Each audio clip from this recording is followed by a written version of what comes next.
আসসালামু আলাইকুম। অনার্স তৃতীয় বর্ষ বাংলা বিষয় প্রাচীন ও মধ্যযুগের কবিতা। বিষয় কোড 231003। তো আজকে আমরা অনার্স তৃতীয় বর্ষের এই বিষয়টি নিয়ে কিছু ক বিভাগের কিছু সংক্ষিপ্ত প্রশ্ন দেখব, গুরুত্বপূর্ণ। তো আশা করি সবাই ভালো আছো। তো আমার চ্যানেলটি এখন সাবস্ক্রাইব করো না, আমার চ্যানেলটি সাবস্ক্রাইব করে রাখো, পাশে থাকা বেল আইকনটি অন করে দাও, যাতে করে তোমার পরবর্তী ভিডিওগুলো সাথে সাথে পেতে পারো। তো আজকে আমি প্রথম প্রশ্ন দেখব, চর্যাপদের মহিলা কবি কুক্কুরিপা। তারপরে আমরা অপনা মাংসে হরিণা বৌরি। কোন কবির লেখাচরণ? এটা বুসুকুপার লেখাচরণ। কোন কবির? বুসু কিন্তু কবি, তার লেখাচরণ। তার চর্যাপদের পদ কয়টি পদ পাওয়া যায়? চর্যাপদ মোট পদ 51টি, পাওয়া যায় 46.5টি পদ পাওয়া যায় 46.5টি। তারপর আমরা দেখব শ্রীকৃষ্ণ কীর্তন কাব্যে শ্রীকৃষ্ণ কীর্তন একটা কাব্য।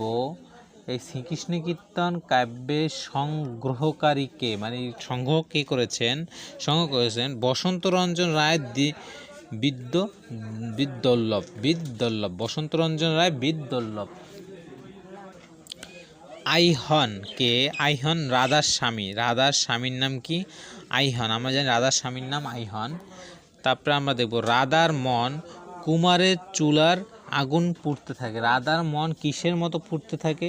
রাধার মন কুমারের চুলার আগুনে পুড়তে থাকে। তারপর দেখব সুখের লাগিয়া এ ঘর বাঁধিনু অনলে পুড়িয়া গেল। সুখে লাগিয়ে এ ঘর বাঁধিনু অনলে পুড়িয়া গেল। কোন কবির রচনা? এটা জ্ঞান দাসের রচনা। তারপর দেখবো আমরা বিদ্যাপতি কোন ভাষার কবি? ব্রজবুলি ভাষার বৈষম্য পদ রচনা করেন। মানে তিনি তোমার ব্রজবুলি ভাষার কবি, বা তাকে ব্রজবুলি ভাষার কি বলা হয়? বৈষম্য পদ রচনা বলা হয়। তারপরে আমরা দেখব বৈষম্য মতে রস কত প্রকার? বৈষম্য মতে রস 5 প্রকার।